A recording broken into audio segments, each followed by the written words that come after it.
It's Wednesday, May 27, 2026, coming up on Roland Martin Unfiltered, streaming live on the Black Star Network. Alabama Republicans attempt to dismantle majority black districts. It continues as they go to the Supreme Court. Clarence Thomas speaks on the issue. We'll tell you exactly what was said.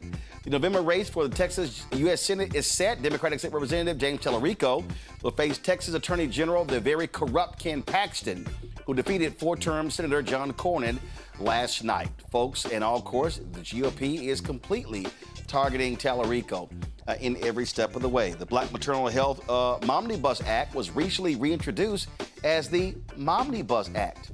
What happened to the black part? Nearly 100,000 Texas students from the 2021-2022 freshman class did not graduate in 2025. We'll talk to two researchers from the Intercultural Development Research Association about their latest report on Texas's dropout rate. Plus, we continue to honor Clarence Jones, one of the closest advisors of Reverend Dr. Martin Luther King Jr. I'll have my one-on-one with him when we talk to him when we prepare for the 50th anniversary of the assassination of Dr. King. Folks, it's time to bring the funk on Roland Martin Unfiltered on the Black Star Network. Let's go. He's got whatever the miss, he's on it. Whatever it is, he's got the scoop, the fact, the find. And when it breaks, he's right on time and it's rolling. Best believe he's knowing. Putting it down from sports to news to politics. With entertainment just for kicks, he's rolling. It's on go, y'all. It's Roland Martin, yeah. Rolling with Roland now. He's funk, he's fresh, he's real, the best, you know he's Roland Martin now.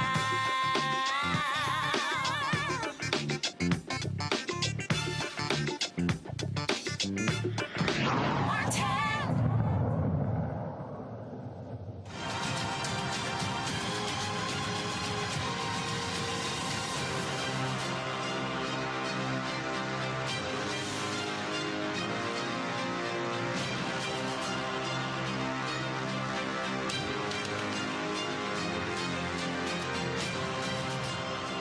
Folks, Alabama's Republican Attorney General Steve Marshall went to the Supreme Court to overrule a lower court and allow the state to proceed with a special primary using a Republican-favored congressional map. Marshall asked for an emergency stay of Tuesday's injunction issued by a three-judge district court that blocked Alabama's use of the map, which was passed by the legislature in 2023. That map would likely produce a 6-to-1 split between Republicans and Democrats, eliminating the seat of Congressman Shamari Figures. Now, right now, it's 5-2 regarding Figures as well as Congresswoman Terry Sewell.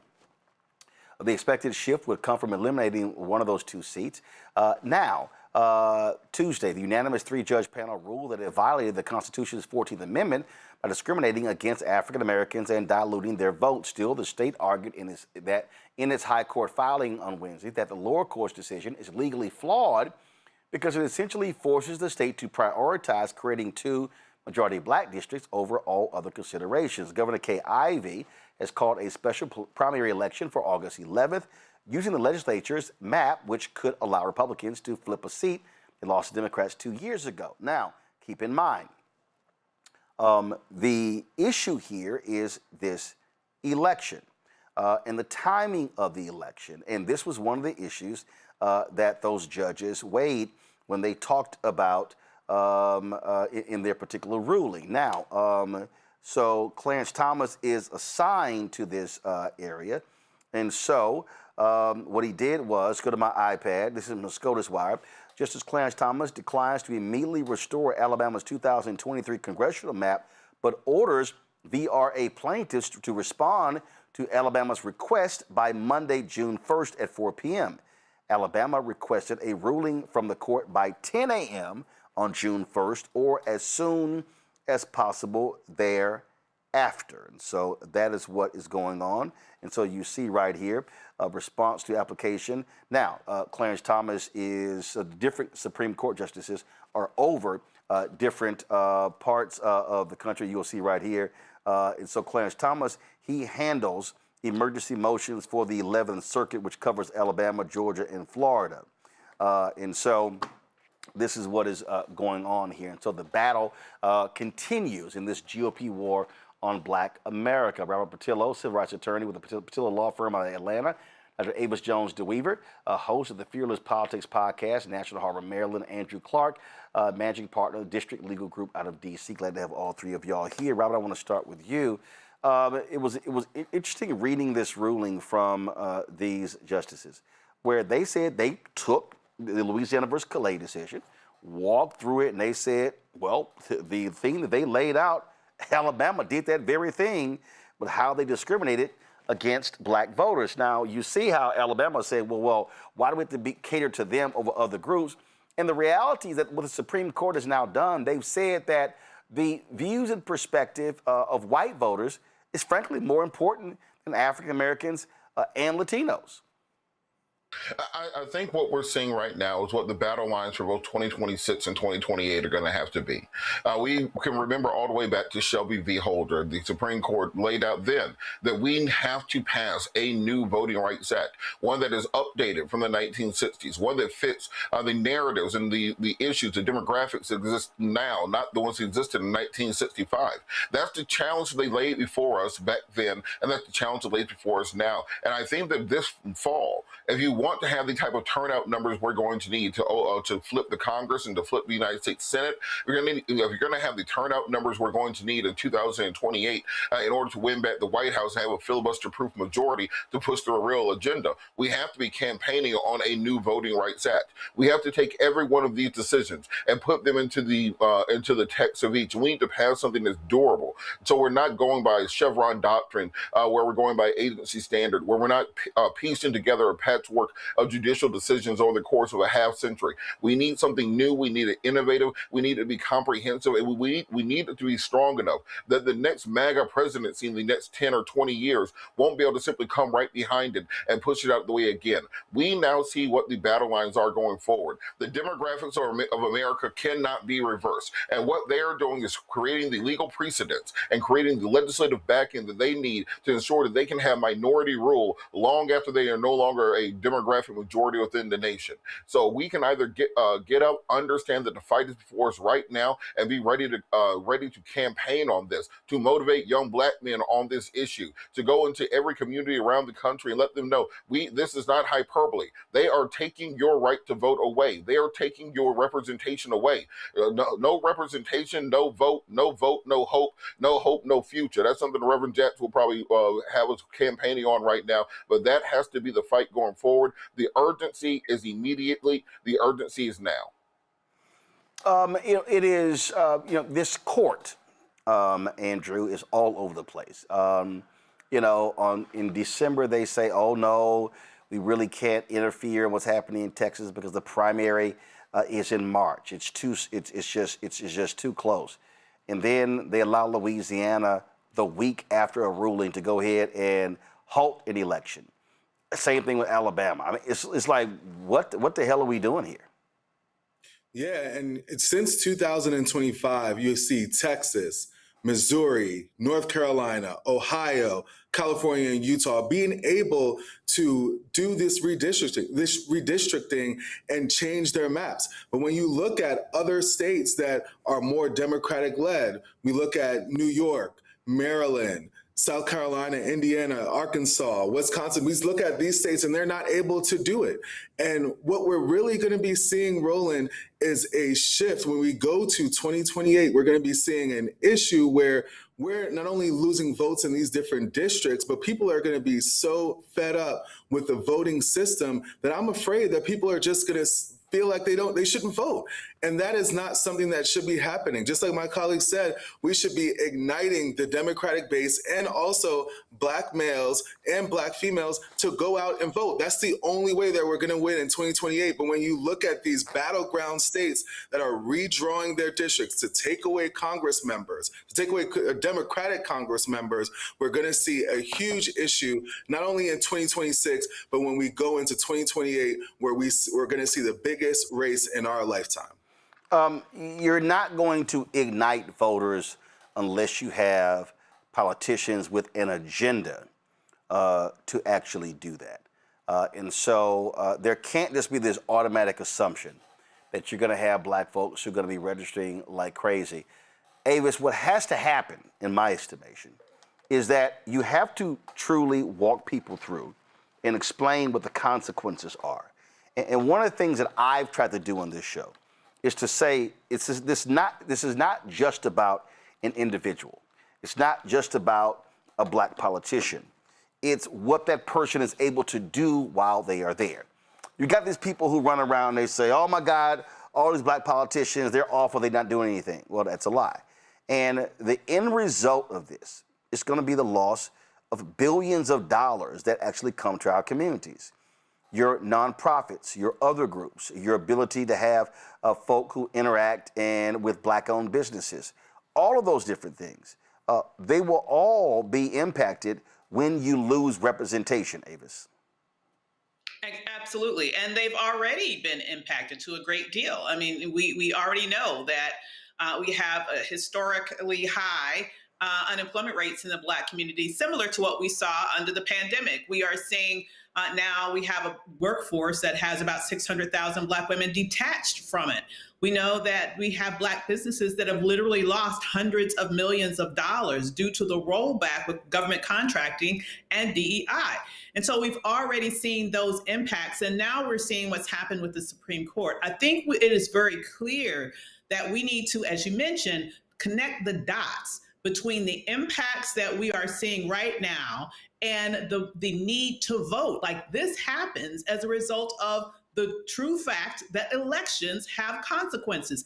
And when Donald Trump stood his behind up in that pulpit, I don't even remember how many years ago when he was like running for president the very first time, saying to Black people, what do you have to lose? I guess we now see what we have to lose. And so when we are pushing for what we need to do next, I completely agree with what's been said here. We need to make sure that this is part of the agenda. We do need the John Lewis Voting Rights Act. We do need legislation around really reimagining what the Supreme Court looks like. We need Supreme Court reform.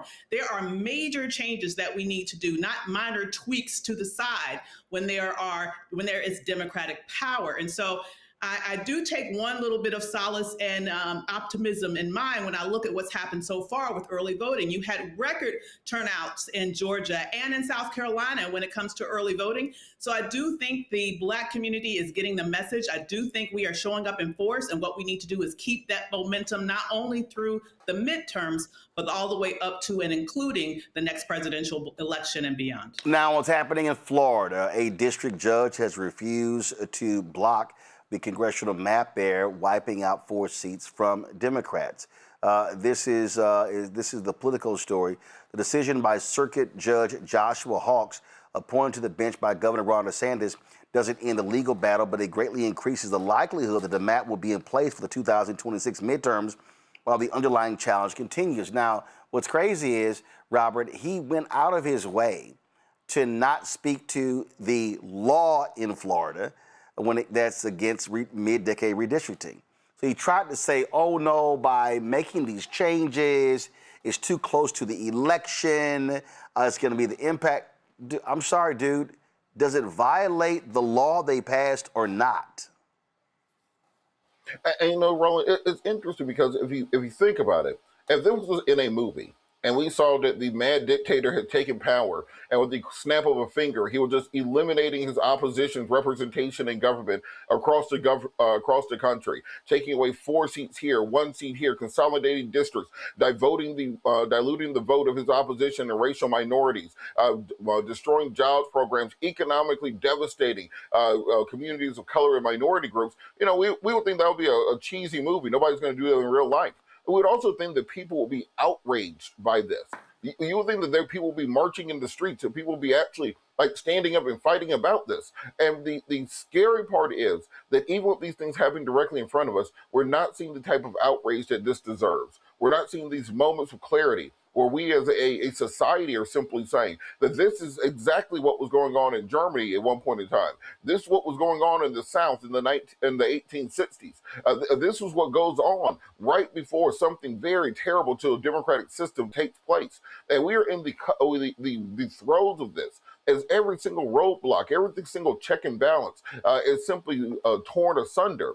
we need to realize that the fight is here and that we're the generation that's going to have to take this seriously. And the fact that we're not seeing that outrage means that all of us have to work harder to bubble this up, to ensure that everyone is speaking about it, that it's on the lips of everyone, that they understand that it's not just gas prices, but it's the destruction of the democracy that we live in that is at stake. And once people understand that, that is when we're going to start seeing people not just turning out to vote, but really demanding change at every single level of government, as Ava said, the type of fundamental change that will change the system that we exist in, not simply the captain of the ship that's driving forward. But Andrew, we also have to recognize, and I have said this, whether it's black men or black women, but definitely black men, the amount of massive disinformation that has been going on is astounding. I've heard, Terrence Woodbury's talked about these focus groups and the stuff that he hears that are just flat out lies. And so we have to recognize that we are in a massive information battle. And when you've got mainstream media, when you've got these white outlets that are not, I don't know what the hell they're doing, when you've got black radio that's not doing enough, we can't even afford even a slip up when it comes to factually incorrect information, because it is running rampant in our community, and it's just false information. And so we've got to be fighting this war every single day. It's literally a war that we are in. Yeah, and this is not something that just happens all of a sudden. If you think back to last year when black males got a majority of the blame for the election of Donald Trump, we started seeing a lot of a divide within our own community, especially when black males saying that they support Donald Trump. And then we have social media, which feeds certain algorithms based on the type of content that you like. So we may not even be in an algorithm that's feeding misinformation, so we may not even ever see the misinformation, right? And then we go to mainstream media and how they've been castrated into the type of information that they're being able to feed to the public. So then we have you, Roland. And if someone's not in your algorithm and knows that you tell the truth and that you speak up and that you speak the facts, they're never going to hear the correct information. So the best way to counter it is to go out and march, right? How you bring attention? How do you bring eyes? You go out and march, you go out and demonstrate, because the news is going to have to pick that up, right? The internet picks that up, and you get into and break into some of these algorithms that have prevented black males from being able to get the correct information. And your show, Roland, is right on top of that, and being able to put out those clips of the real information and being able to get our black brothers back on the right track. See, Avis, the thing the mistake that people make, and trust me, I've had to deal with this here, with these yahoos yelling, you're just, you're Democratic shield. And I go, no, we're going to deal with facts. We're going to deal with facts. And when I see some of these, items pop up on Instagram, or I comment, people like, Roland got time today. But you have to, because these people are lying, Avis. They are literally lying. The stuff that they are making up every day is insane. And it's like, that's a lie. That's a lie. That's a lie. That's a lie. And we got to call it. We have to. And here's the thing. I want us to understand as Black people that this is not haphazard. This is large invested amounts of money have been used to target us with misinformation. This is not new. They are not new to this. They are true to this. We know specifically from the very first Trump campaign, for example, it came out later about all of the Russian bots that had been funded in order to target specifically the Black community. Those bot farms haven't gone away. They've been sort of helped and augmented by Nigerian bots, American folk. This is something, quite frankly, that the right has invested millions and millions and millions of dollars in for years. And what I'm super frustrated about is that I don't see the left investing anywhere near that amount of money, time, or attention into this countering disinformation, and especially not disinformation targeting Black folk. And so it's going to take that level of investment, and it's going to take a broad ecosystem and echo chamber in order to counter disinformation and to make sure that our community has access to quality information. That's what it's going to take. Look, I'm just tell you straight up. All of that talk after the 2024 election about, oh my goodness, how the right wing,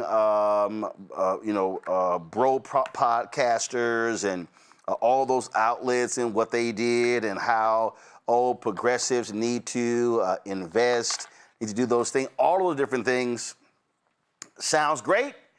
Did it happen? No. I can tell you. I can tell you right now, flat out, in terms of donations, in terms of sponsorships, in terms of any of that sort of stuff, from these major progressive donors, zero to this platform. Zero. It's frustrating. It's ridiculous. Zero. And this is, and listen, I walk people through this, and I say this stuff all the time, and it's not being arrogant, it's not being anything else. It's just being very clear when you look at the numbers. When you look at the numbers, if you look at the top podcast on YouTube, the chart gets released every single week, and when we pull that chart up, look, these are the weekly top podcasts, and this is not views. This is watch hours. That's important because you can have a lot of views, but people are not actually watching for a long period of time. So when you look at this list right here, and you say May 18th to 24th, in the reality, you see Joe Rogan 1, Midas Touch is number 2.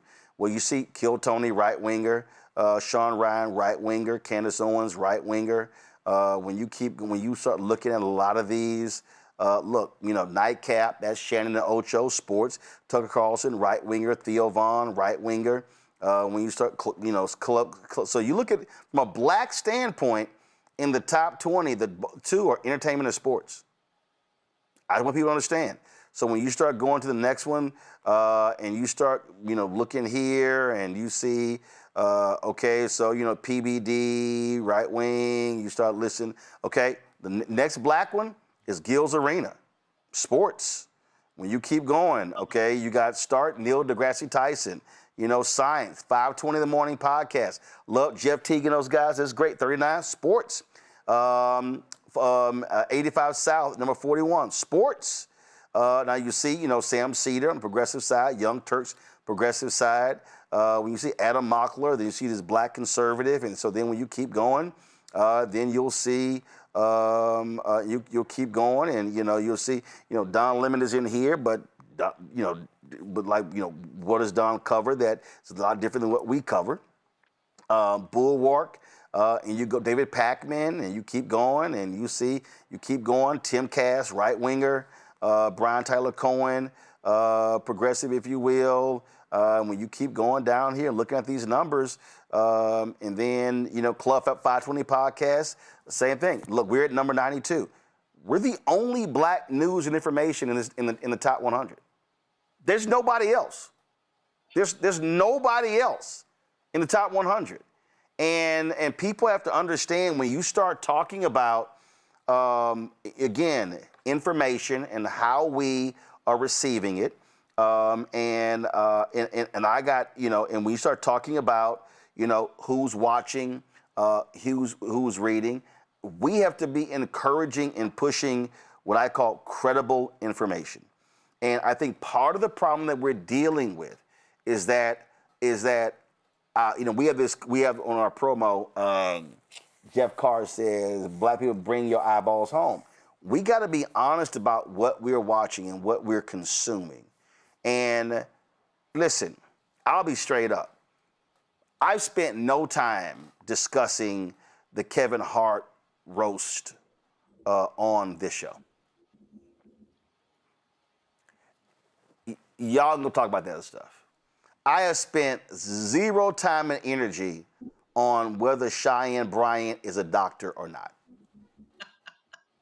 I'm not wasting any time or energy on that. And that's because if I spent time on that stuff, then we're taking away from the real substantive things that we have to talk about. And I'm just going to show you the last 28 days. This is the breakdown in terms of age. With this that was interesting to me at 13, 17. So 13 to 17, 1.3% of our audience. This is just on YouTube, not Facebook, not the other platforms. 18 to 24, 0.6%. 25 to 34, 3.8%. 35 to 44 is 9.3%. 45 to 54 is 18.5%. 55 to 64, 29.4%. 65 plus, 37.2%. So the reality is this here. When you look at the numbers, when you look at who's actually watching, it's people 45 plus. These are people who are consuming news. Now, hey, we're not sitting here trying to make it sexy. I'm not like these sports shows where I've got, a cute, sexy woman sitting in the middle, and so she's there as eye candy as we sort of bandy about topics, as you see on all of these sports shows, okay? But what we have to understand, and I have been saying this for a long time, that what we are dealing with in our community, we are literally in information deserts. If we talk about food deserts, we have information deserts. As Black people, we are inundated with bullshit. We are inundated with sports and gossip and reality shows and entertainment and fashion and beauty. And you know what? I get it, what people want to talk about. But here's what I know. The very same people, when they start questioning why they're getting screwed over student loans, when they start questioning food benefits, when they start talking about housing, affordability, gas prices, I can go on and on and on. I'm sitting there going, well, maybe you don't know what's going on because you're watching and listening to a lot of bullshit. Maybe you don't understand what's going on. And let me tell you something right now. You may need the audience to understand this here. The right wing, dominating digital media. We know where they're getting their information from. Oh, they're watching Tucker Carlson, Ben Shapiro, Megyn Kelly. They're watching Rogan, Theo Vaughn. We could go on and on and on. And I'm telling you right now, I need our people to understand, if you are getting your information from non-journalistic people on TikTok and Instagram, and you're not getting actual facts, that explains why we have people who are just spouting nonsense. And see, when I call people out, man, why you have to call so-and-so out? Because even when you make a basic mistake, the lie gets amplified in social. And it happens. And we run around when a celebrity or a sports person throws out some BS and we fall for it, we're now in that information desert. So if we believe that we need to get rid of food deserts, we need to stop having information deserts. And I'm telling you, we need trusted voices every single day, and not 4 days a week, 3 days a week, 2 days a week, 1 day a week, because we are being targeted every single day. And we better understand the battle that we are in. One of the issues when we talk about in terms of this information battle, and again, I keep telling y'all, it's real. We are seeing it every single day. It's what's happening and how we are being attacked, and we don't even realize it. How this current administration is so anti-Black, and they have been targeting Black people. And so you got lots of people out here. It's amazing, all these people, oh man, Trump ain't that bad and my pocket's gonna be full. Don't even realize, and I've been telling y'all since last year, that there's an effort to completely defund Black America. They are targeting everything. They're targeting politics, they're targeting education, they're targeting economics, they're targeting everything, including our health. Now check this out. Federal lawmakers have almost completely removed the word black from a package of bills that have long been viewed as Congress's main vehicle to address the Black maternal health crisis. Let me say it again. They're removing black to supposedly attack Black maternal health crisis. This change could hinder efforts to highlight racial disparities and may affect future policy initiatives aimed at improving maternal health outcomes for Black women. The shift comes as growing pressure and scrutiny around race-conscious policymaking and DEI initiatives nationwide. Jennifer Driver is a Senior Director of Reproductive Freedom and Health Equity, and she joins us now. And so, Jennifer, glad to have you here. So this is, it's sort of insane.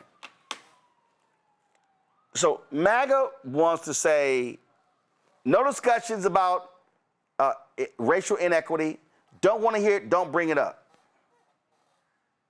Well, if that's the case, how then do you know what problem to attack if you remove race, because to act as if race is not a factor is asinine?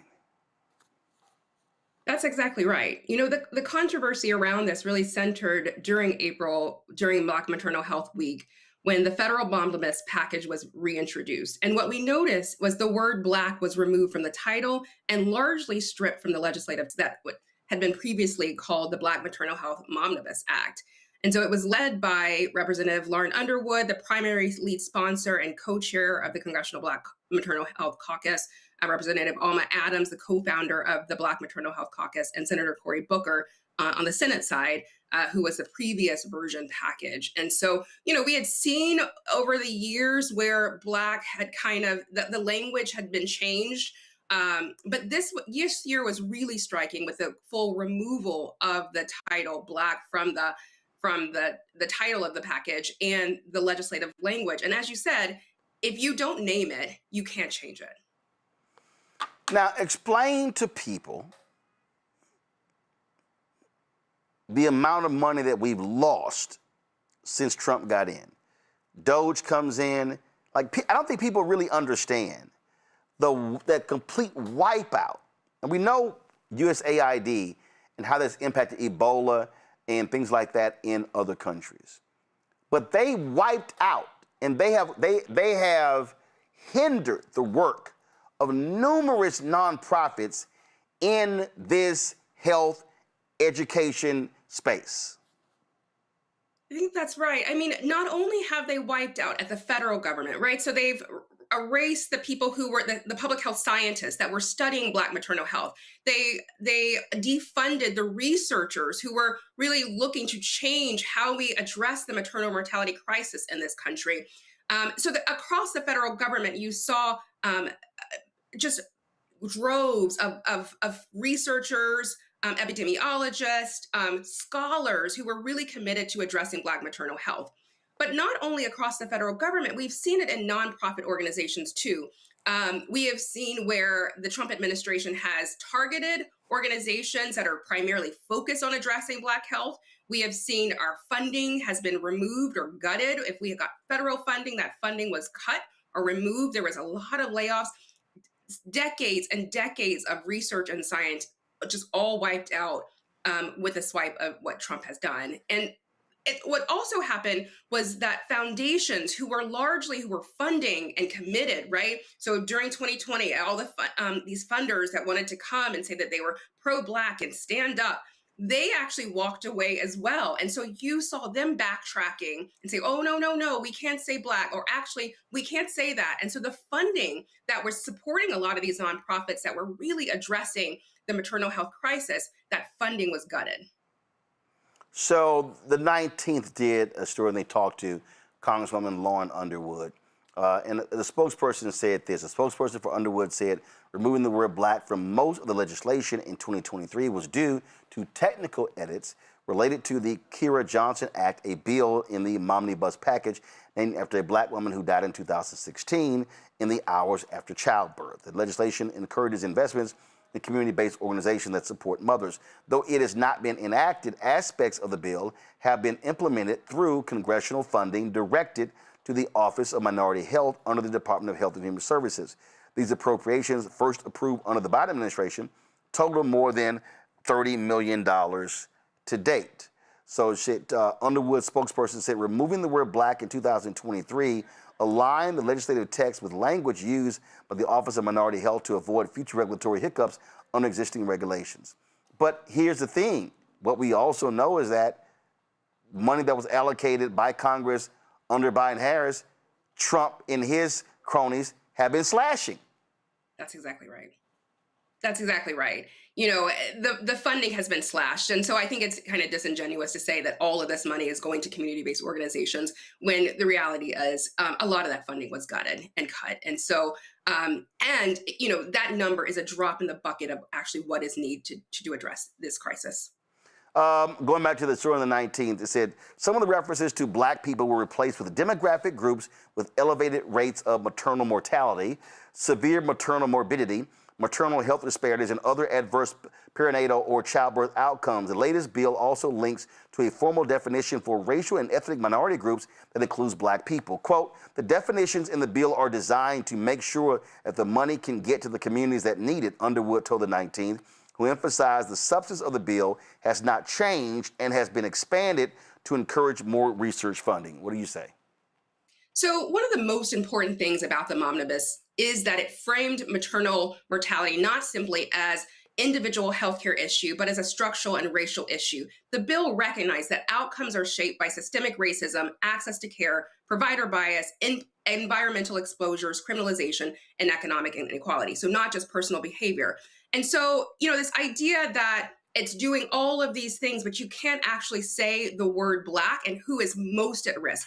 We know that black women are 3 times more likely to die from a pregnancy-related complication, and a significant number of those deaths are preventable. About 84% of the deaths are actually preventable. And so, you know, I think when you start removing the word black from these legislation, it's not simply symbolic or branding. In public health and policymaking, naming a population experiencing harms and how problems are measured, funded, and implemented, and how policy is defended matters, right? And so when we're not able to actually clearly name, you can't evaluate the outcomes. You can't ask questions like, are Black maternal mortality rates declining? Are hospitals reducing racial disparities in outcomes? Are Black patients reporting better care? And so, you know, we've done this kind of broad strokes approach to this bill while erasing the very nature of what the bill originally, or the package originally, was dedicated to do. This also is interesting here. The article says that obviously Vice President Kamala Harris, President Biden were vocal supporters of Black maternal health policies. But since then, and remember earlier in the article, they said that this money was being delivered through the Office of Minority Health. Well, then it says, but since then, Donald Trump has targeted the Office of Minority Health for elimination amid efforts aimed at dismantling diversity, equity, and inclusion. So they're touting the money's going through, but they want to get rid of this very office. This administration has targeted Black people from the beginning, right? The Office of Minority Health, it is being gutted. The people that were working there, the access that we had is eroded. And so this idea that we're getting all this funding, that it's still being prioritized, is just flat out wrong, right? It's not happening. And so while there are still folks on the there that are trying to fight through, the scale in which we had previously had is not the same. And that actually needs to be acknowledged. And so what you expect is that Congress would actually grow a backbone and support and establish that Black health matters and that we need to prioritize Black women in this moment. All right, then. Jennifer, we surely appreciate it. If people want to get more information, how do they reach you? Sure. I am at the State Innovation Exchange. You can reach out to us at stateinnovationexchange.org. All right. We appreciate it. Thanks a lot. Thank you. All right, folks, we come back. We're going to talk about Pope Leo apologizing for slavery and the Catholic Church involvements. But before I go to break, folks, let me be real with y'all. If you are on Medicare or about to be, the system is not set up to work for you. Too much fine print, too many plans, and too many people making money off of your confusion. And look, we're used to this. We're no stranger to systems that don't have our best interests at heart. But we don't have to accept it when it comes to Medicare. That's why I'm telling you about Chapter. Their advisors are independent and honest. In fact, they're the only Medicare advisors that compare every plan nationwide. And they're focused on one thing, what actually works for you. If there's a better plan out there, they'll find it. If you're already in the right one, they'll tell you that as well. No games. Just last year, people who switched with Chapter saved an average of $1,100. It's 20 minutes with a real person, completely free. So give Chapter a call, 724-264-8281, 724-264-8281, and connect with someone you can trust. I'll be right back.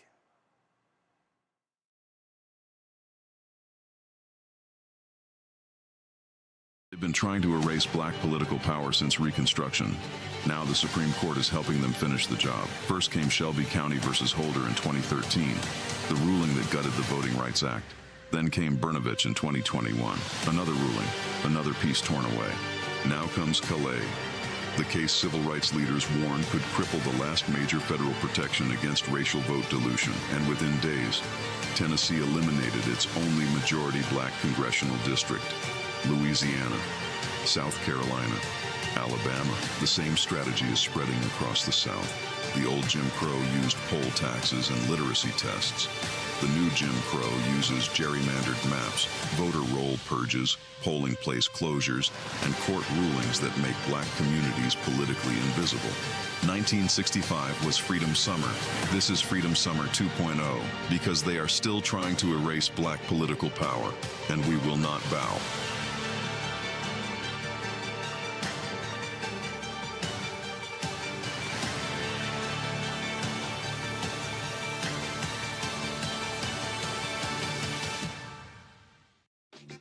My name is Bill Duke, and you're watching Roland Martin Unfiltered.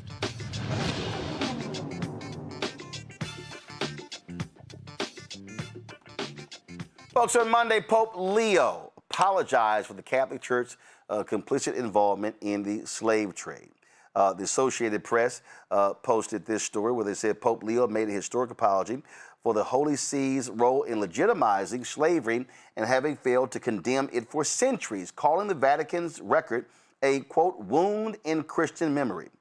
Past popes have apologized for Christians' involvement in the transatlantic slave trade, but no pope has ever publicly acknowledged, much less apologized for, the role that past popes played in giving European sovereigns explicit authority to subjugate and enslave, quote, infidels.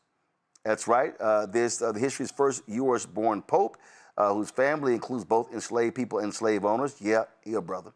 Delivered the apology in his first encyclical, Magnificat Humanitas, Magnificent Humanity, which was released on Monday. It's a sweeping manifesto where he addressed this issue of this, but also artificial intelligence. And see, this is where media comes into play, Avis. So many media outlets were fixated on what the Pope had to say about AI and not the slavery apology.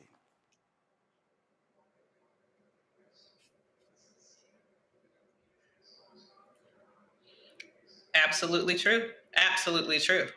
And to the degree that they do acknowledge it, it's minimized. It's rarely even mentioned at all. It's 99% of the segment is on the AI aspect.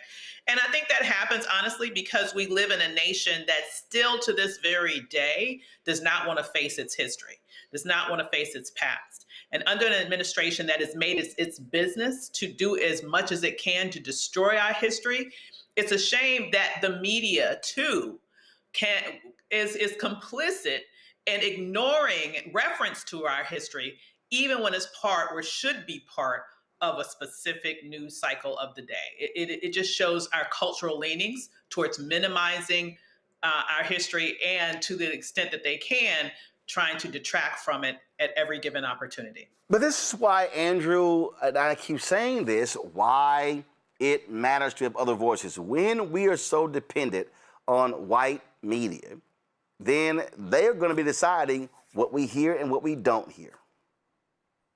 Yeah, because all they're looking at is the numbers, and the eyeballs right now are on AI. That's what everybody is talking about. How is AI going to take over the world? How robots are going to be able to do 95% of the jobs, right? So when you hear the Pope address that, the media thinks, okay, mainstream, we're just going to go ahead and talk about AI, because they feel like if they talk about the slavery issue, one, it's going to be way too controversial, right? They might catch some heat from the FCC for doing it, and that's going to how the president has really quashed any real opposition to anything that he's doing. This is exactly part of that. This is a huge deal. This is a huge deal. For years, the Catholic Church has refused to acknowledge their role in slavery and really indoctrinating and allowing slavery to occur, and for people to think that this is okay. And now this Pope, first American-born Pope, has stood up and said, we acknowledge the fact that we were involved and that we were an integral part in this, and we apologize for this. And now all of a sudden, it's not a big deal. It's not big news. And thank you again, Roland, for bringing our eyeballs and all of our attention to this very significant occurrence. Robert, this is what the Pope said, quote, "It is impossible not to feel deep sorrow when contemplating the immense suffering and humiliation endured by so many in stark contrast to their immeasurable dignity as persons infinitely loved by the Lord. For this, in the name of the Church, I sincerely ask for pardon." This is more important than I think people realize, because by the Pope doing this puts pressure on every Western government to apologize for the massacres that they have created, the genocides they have committed against people from the African continent. This will have to spread. The British will have to address this. The French will have to address it. The Dutch will have to address this. And most importantly, America will have to address its own history of the enslavement of Africans within this nation's borders, and the continued discrimination that reverberates with till this day. And I think to myself that a confession creates culpability, because by the new Pope, who, as we said, has both Black roots and Creole roots, as he makes this apology, well, then what's the next step after that? Well, then that becomes a place where you have to start having a conversation about reparations, not just from the U.S., but from all the colonial powers who executed a policy of mercantilism over the course of 500 years across the now developing world. They stripped mined. They stole everything down to the people and the rocks in the ground to build temples and to build the Louvre and castles and launch wars against each other for the better part of a millennia. That's what they did with the money they stole from the whole world. And it's about time, if we're going to start having these apologies. Thank you so much for the apology. I appreciate it. And now it's time to move on to the next step after the apology. Well, this was... we have to find a way to make ourselves even. To your point, this is in the BBC article here.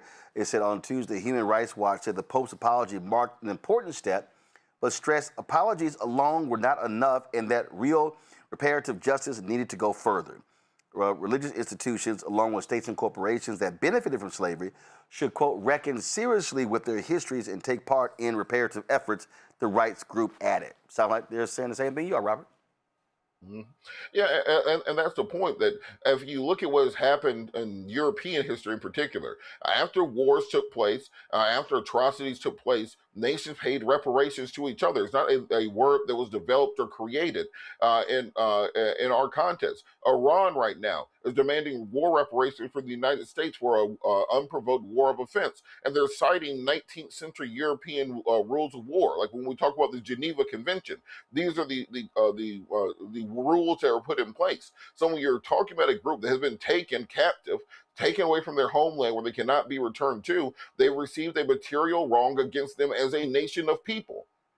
And so this isn't some sort of obtuse idea that's out there. This is something that is the logical next step after you have this apology from all the European nations. And this is deserved, and it's time for us to put some real pressure on this. And for me, I think if you really want to get African-American men interested in the next election and turning in those numbers, let's start having these conversations, not rooted in, brother man on the corner, but rooted in serious academic discussion about this and how it is rooted within the traditions of Western jurisprudence. And just so folks know, Ghana next month is going to be hosting a 3-day conference, June 17th through the 19th. This is what this article says. Ghana will host a high-level conference on reparatory justice following the adoption of a landmark United Nations resolution on the transatlantic slave trade. Of course, the conference, it says right here from the Ministry of Foreign Affairs, the high-level Next Steps Conference is intended to sustain the momentum generated at the multilateral level by providing a dedicated platform for participating states, world leaders, experts, historians, jurists, and activists to deliberate on the next phase of the reparations agenda. The ministry noted that discussions at the conference will focus on translating the UN resolution into a concrete global framework for action. The conference to be held under the auspices of President John Dramani Mahama will also, who is also the African Union champion for reparations, will bring together heads of state, ministers, academics, and representatives of international organizations as part of the program. A Juneteenth commemoration will be held at the Christian Board Castle in Osu, a historic site linked to the transatlantic slave trade. Actually, yesterday I received an invitation to participate in this. I have not decided if I'm going to travel to Ghana to do so. A lot of things are happening. First of all, this is happening around the same time. Juneteenth is June 19th. The Obama Presidential Center is opening June 18th. Then you got June 19th stuff as well. And so, and then of course there are efforts being, voter registration efforts are supposed to be taking place that same weekend as well. So I'll let you know if I'm going to be hopping on that 14-hour flight to Ghana to cover this conference. Got to go to break. We come back, Roland Martin Unfiltered, more to break down, including last night's elections in Texas and some big losses. We'll tell you about that. Folks, if you want to support the work that we do, join our Bring the Funk fan club. Your support is critical to our success. Our goal is to get 20,000 of our fans contributing on average $50 each a year. That's $4.19 a month, 13 cents a day. If you can't give that, we certainly appreciate it. The people who are giving less, the people who are giving more. And so if you want to contribute to our cause as we are fighting the good fight, use Cash App. For Cash App, use the Stripe QR code. You see it right here on the screen. If you're listening, go to blackstarnetwork.com. And of course, checks and money order, make it payable to Roland Martin Unfiltered, P.O. Box 57196, Washington, D.C. 2003 7-0196. PayPal's R Martin Unfiltered, Venmo RM Unfiltered, Zelle, Roland at RolandSMartin.com, Roland at RolandMartinUnfiltered.com. We'll be right back. I want to keep you and your family informed and healthy. I'm Dr. Ebony Hilton, and I knew at the age of 8 that I wanted to be a doctor. So I studied hard and became the first African-American female anesthesiologist hired at the Medical University of South Carolina since its opening in 1824. And I always say I was made into a doctor, but I was born to be a mom. And as a new mom, wife, sister, daughter, and friend, I understand how frightening a medical crisis can be. I care for individuals on some of the worst days of their lives, and it's my mission to provide you with a safe space to gain clarity on issues affecting your mind, body, and soul. I recognize that there are health disparities, particularly as it pertains to race, and I want to help bridge the gap between you and your healthcare providers. Join me every Thursday for Second Opinion on the Black Star Network, where each week I'll invite experts from various medical fields to share the latest health news. We'll discuss topics such as the vaccine debate, mental and sexual health, medical bias, infertility, menopause, andropause, nutrition, and aging. Together with my medical colleagues, we aim to provide you with a second opinion. Don't miss it, Thursdays only on the Black Star Network. Hey everybody, I'm T.D. Jakes, and I want to encourage you to watch Roland Martin Unfiltered It'll blow your mind.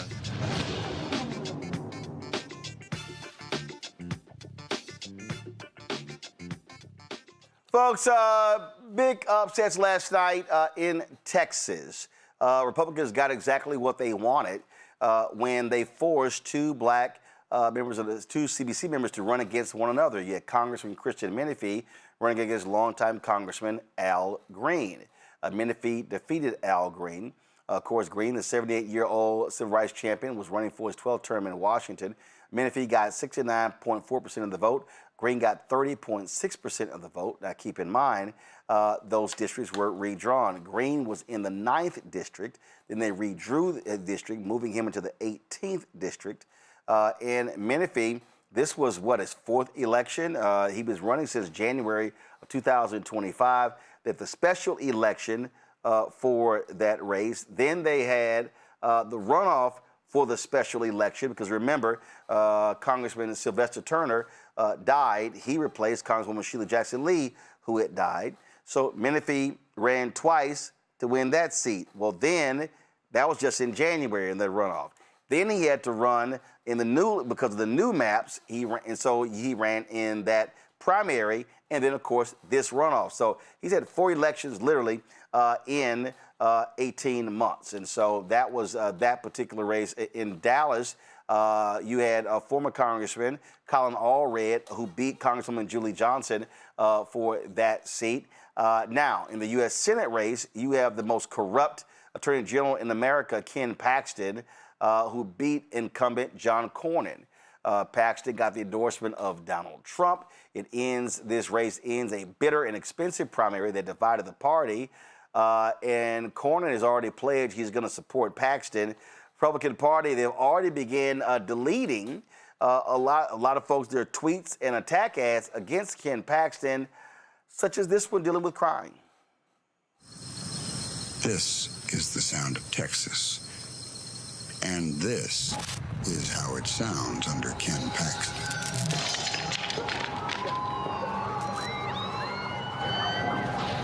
Shots fired! Shots fired!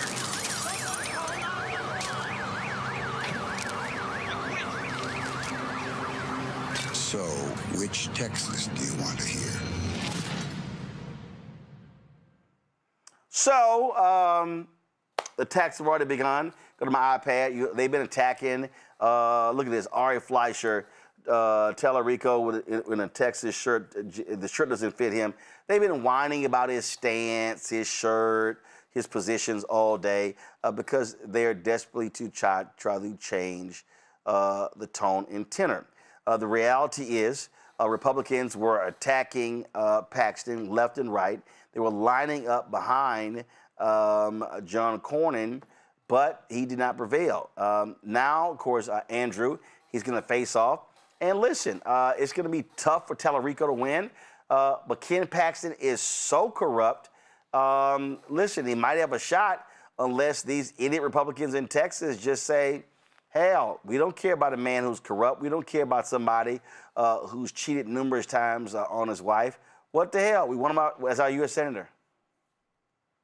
Yeah, and what you saw even with the race with Al Green, the amount of money being spent in Texas right now is just astounding. I looking at the numbers, I just can't believe the millions of dollars being spent just in primary races. So I can't imagine the amount of money that's going to be spent in the general election. And this goes back to what you were saying about the misinformation, because again, these algorithms are so dangerous that we have no idea what certain segments of voters in Texas are being fed, what kind of information that they're being fed.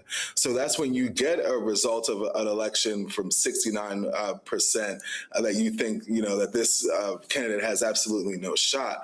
So I think that the amount of money that's being spent has to be counteracted by people like you, Roland, who are every single day feeding the truth. There has to be a trusted source for people to go to closer to the election to know what is true and what is not. Because as we know, within a month of the election, there are going to be so many different attack ads. And at this point, I feel like in Texas, they're just going to say whatever that they need to say to get you to vote for their candidate. Well, y'all, it gets better. Republicans all day, Avis, have been running all of these post-social media attacking Talarico. But let's not forget when the National Republican Senatorial Committee released this statement when Ken Paxton's wife, Angela, filed for divorce. This is the National Republican Senatorial Committee, the same group that now is like, hey, he's a great guy.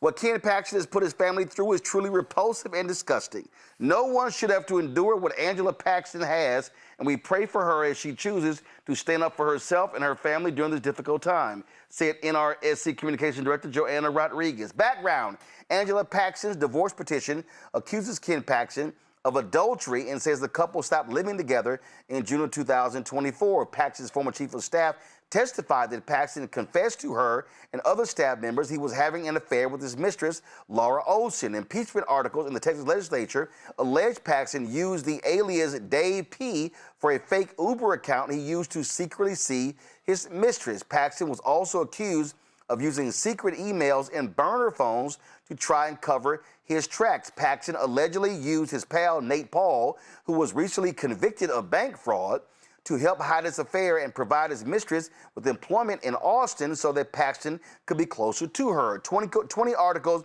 of impeachment were filed against Paxton in the Texas legislature over alleged bribery, abuse of power, and obstruction of justice. Paxton was indicted on security fraud charges that were later dropped after he paid $300,000 in restitution and completed community service. Paxton refused to disclose multiple out-of-state properties in his 2023 financial disclosure, including a $1.6 million luxury hideaway. And Avis, that was the Republicans' press release.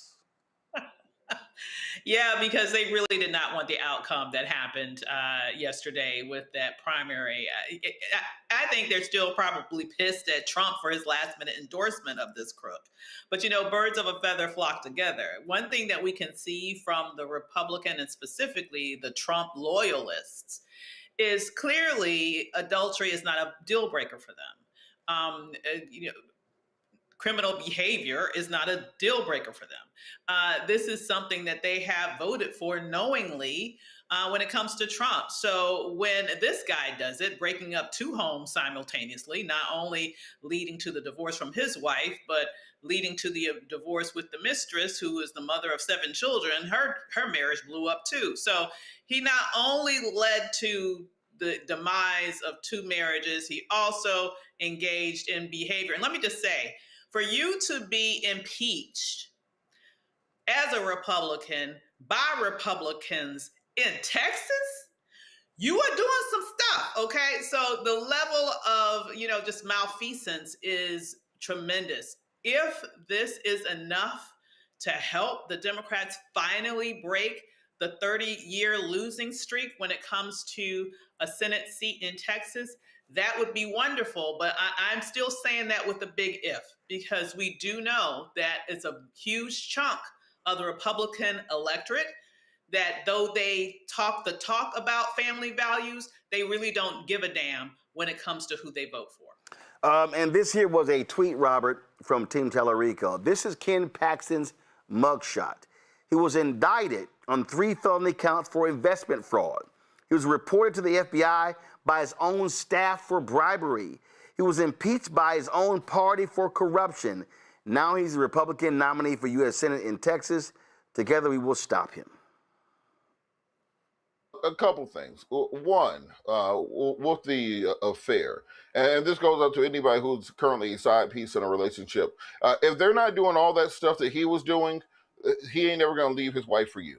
I mean, that is how you're supposed to, if you're not getting treated like that as a side piece, as what Kim Paxton was doing, you know, you got to reevaluate the relationship that you're in with this other married person. Secondarily, 7 kids with 1 husband, and then left him for a senator who blew up his family and was doing all that stuff, had a secret Uber account, burner phones and all that. Don't never send a woman like that my way.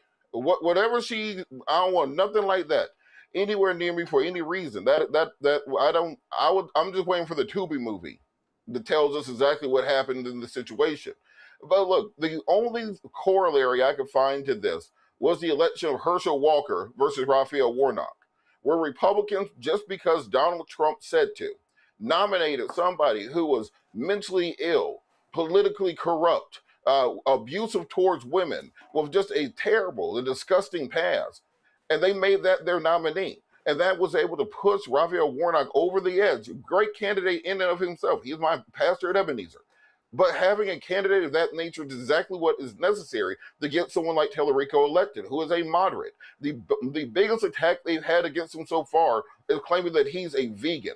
They're trying to claim he had a potato breakfast taco, and somehow that makes him less manly.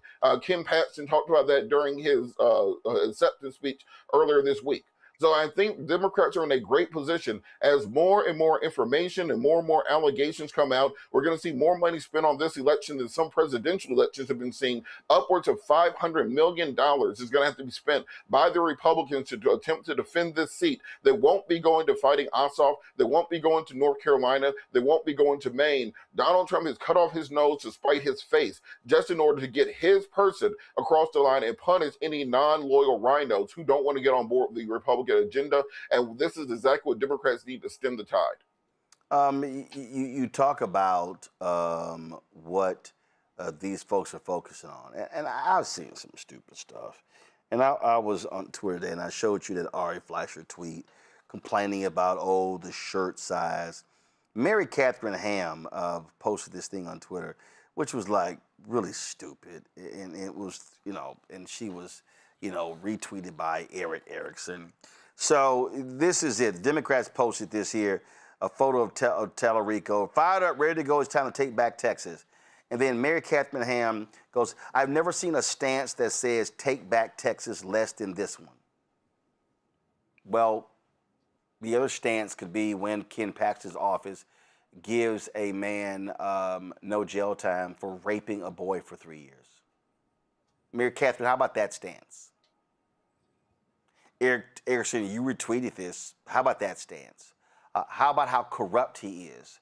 How about him telling he was going to imprison teachers who don't hang the 10 Commandments in their schools when he doesn't follow them? I mean, we can go on and on and on. I just sit here and look at these guys, and I'm like, Ken Paxton is corrupt. I mean, just his own staff were the whistleblowers against him. Now, when your own people say you're awful, man, you suck.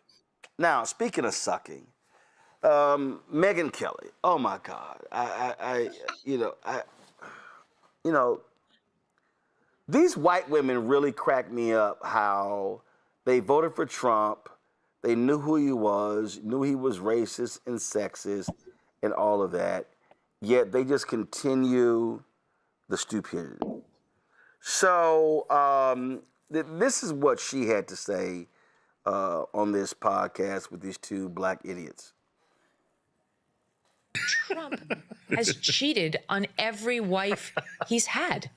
He met Marla Maples while he was still married to the mother of his children, Ivana. Right. It was all over the New York papers. I'm from New York, upstate New York, but I was in New York when this all went down the city, and he was like being touted, like he was proud of the affair. It was all over the papers. Mm-hmm. So, and by the way, Ivana, his first wife, accused him of raping her. That she alleged in her first book that he was so angry over the hair transplant he got that she made him get. It was so painful that he raped her. And she later retracted that when he ran for president, but that stood on the books for some time. I don't know whether that's true or not. I'm just saying, clearly not a great relationship there. Right. And then he winds up with Melania, and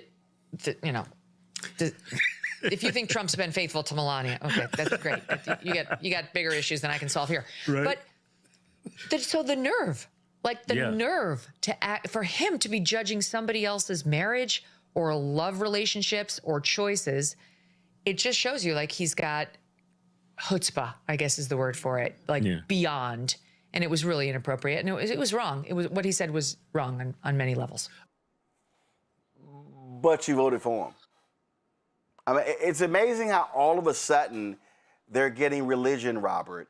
All of a sudden, no, they see the handwriting on the wall. They see the ass kicking that is awaiting Donald Trump and MAGA in November. And so all of a sudden, they just want to dress this thing up as, see, no, I was right there. No, Megyn, you were hardcore riding Trump's lap with MAGA. They're right at that point where a lot of Germans were in 1944 when they started saying they were just following orders, when they saw that the walls were closed again.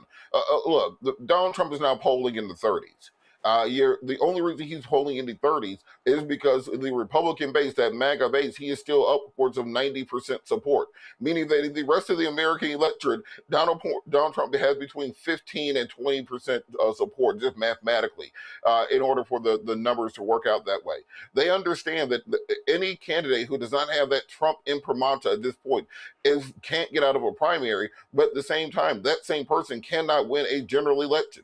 We talk about Ken Paxton. That would be the worst plausible idea if you want to maintain a swing state Senate seat. If you look at getting rid of Thomas Massey for no apparent reason, getting rid of an experienced senator like Cassidy, who has proven he can win in that state, who has proven he can fundraise.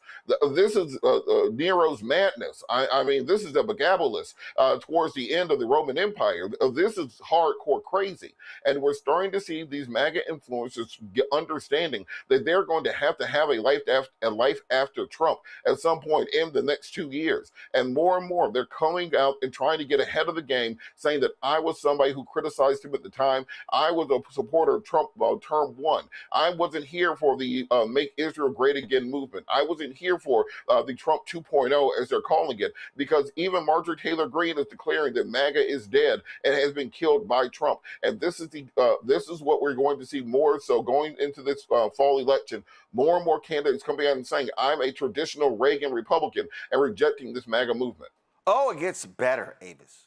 Oh, it gets better. Here's more from whiny-ass Megyn.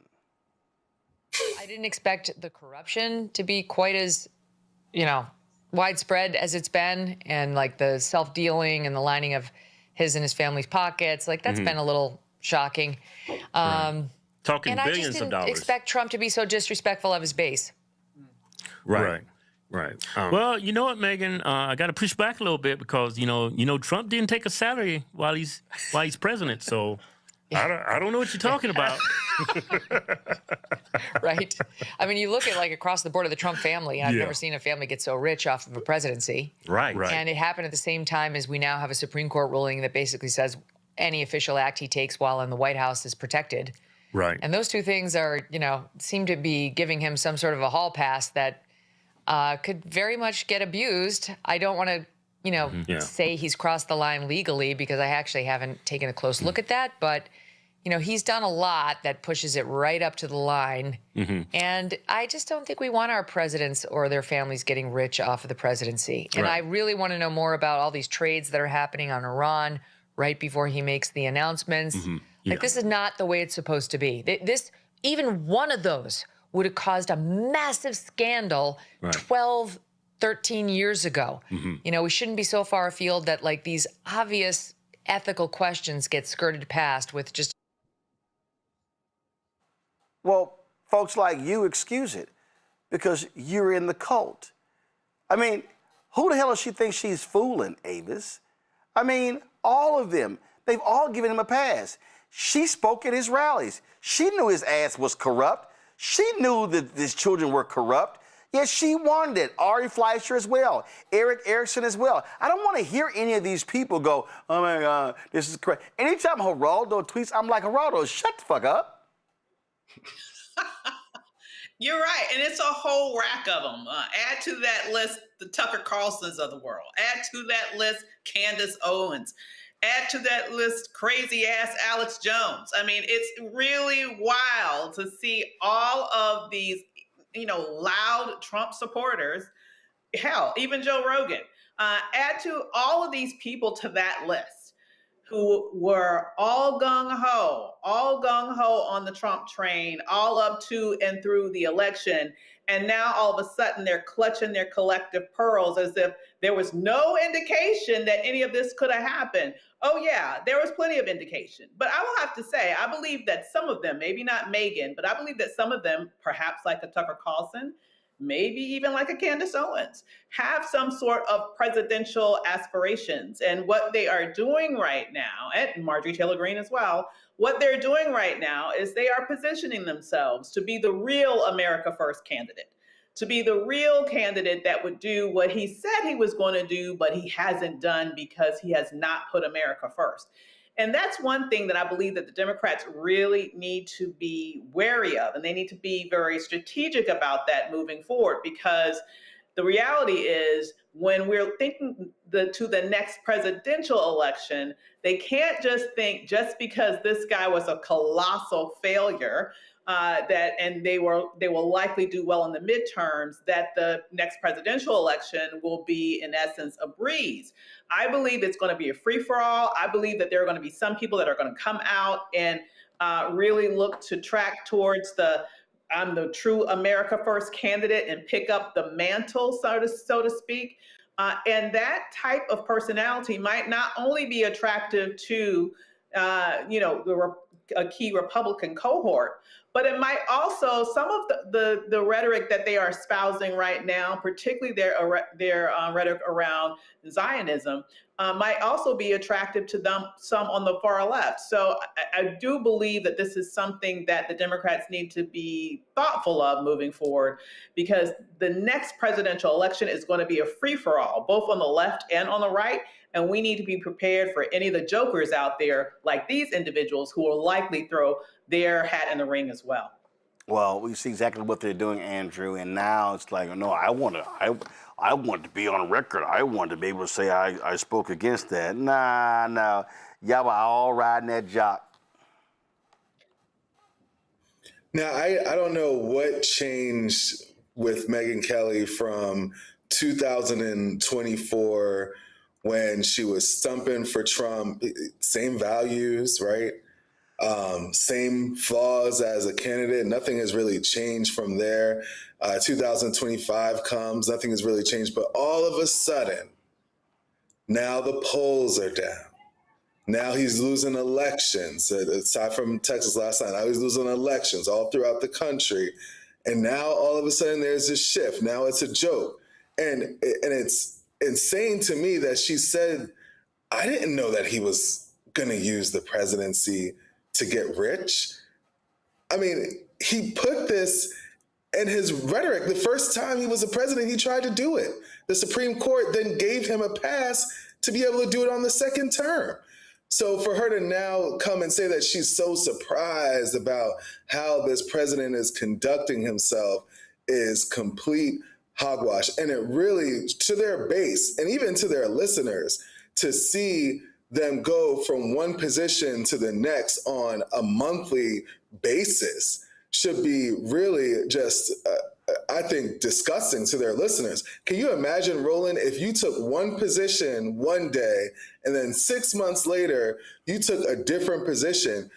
Your followers would be in your comments, in your DMs all the time talking about how you're a flip-flopper. But for some reason, she gets a pass. So for some reason, Joe Rogan gets a pass.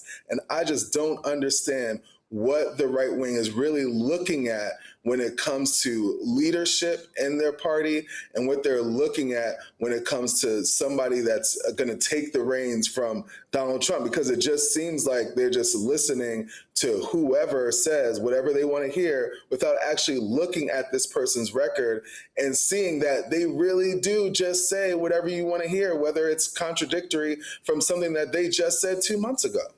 Absolutely. All right, folks, gotta go to a break. We come back. Boy, more pressure being applied to Congresswoman Debbie Wasserman Schultz for announcing she's gonna run for Congress in a black district. Wait till I tell you what DNC members from Florida had to say. You're watching Roland Martin Unfiltered right here on the Black Star Network. They've been trying to erase black political power since Reconstruction. Now the Supreme Court is helping them finish the job. First came Shelby County versus Holder in 2013, the ruling that gutted the Voting Rights Act. Then came Brnovich in 2021, another ruling, another piece torn away. Now comes Calais, the case civil rights leaders warned could cripple the last major federal protection against racial vote dilution. And within days, Tennessee eliminated its only majority black congressional district. Louisiana, South Carolina, Alabama. The same strategy is spreading across the South. The old Jim Crow used poll taxes and literacy tests. The new Jim Crow uses gerrymandered maps, voter roll purges, polling place closures, and court rulings that make black communities politically invisible. 1965 was Freedom Summer. This is Freedom Summer 2.0, because they are still trying to erase black political power, and we will not bow.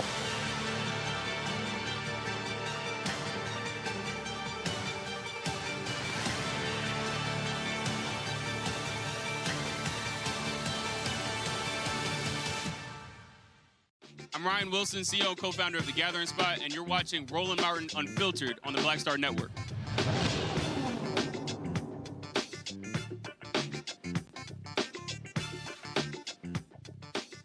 One in 5 Texas high school students still fails to graduate, with Latino students disproportionately affected. The 2024-25 school year's 21% dropout rate represents a 3-point increase from the previous year, marking the largest single-year jump in 4 decades. According to the Intercultural Development Research Association's recent report, nearly 100,000 students from 2021-2022 freshman class who did not finish high school were lost to attrition during this period. Over the past 40 years, Texas has lost more than 4.3 million students from public high school enrollment. Joining us now, Dr. Joanna Sanchez, Senior Policy Researcher, and Paige Duggins-Clay, Chief Legal Analyst at the Intercultural Development Research Association. Glad to have both of you here. So, listen, Republicans have been running the state. They keep blaming this stuff on Democrats.